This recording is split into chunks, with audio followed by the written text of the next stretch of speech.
Serangan intens terus dilakukan prajurit Angkatan Bersenjata Rusia.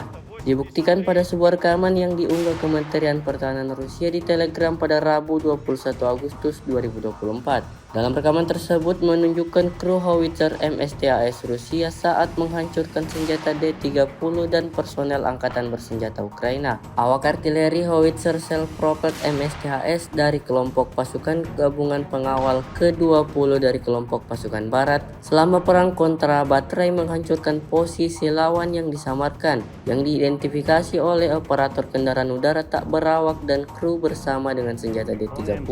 Tembakan artileri disesuaikan dan target yang dihancurkan dicatat menggunakan sistem kendaraan udara tak berawak. Первому прицел 483.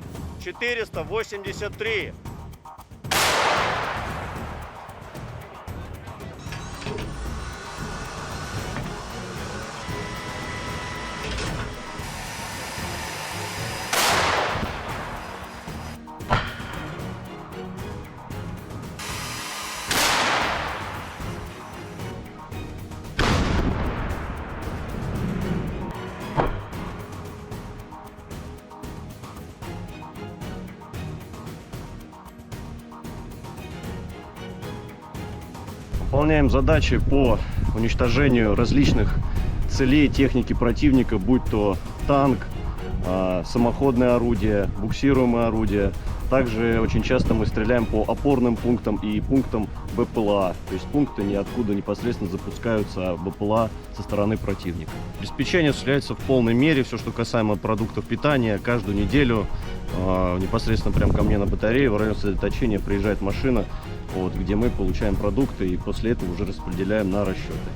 Боеприпасы также ежедневно к нам привозятся непосредственно к орудию, то в ночное время, в дневное время, без разницы.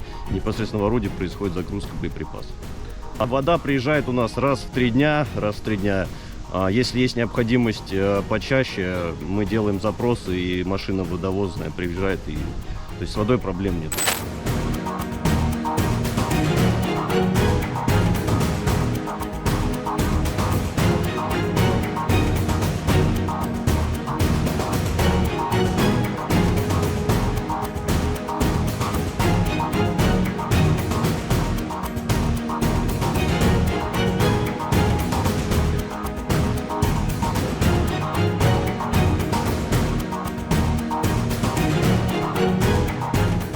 Download Tribun X sekarang, menghadirkan lokal menjadi Indonesia.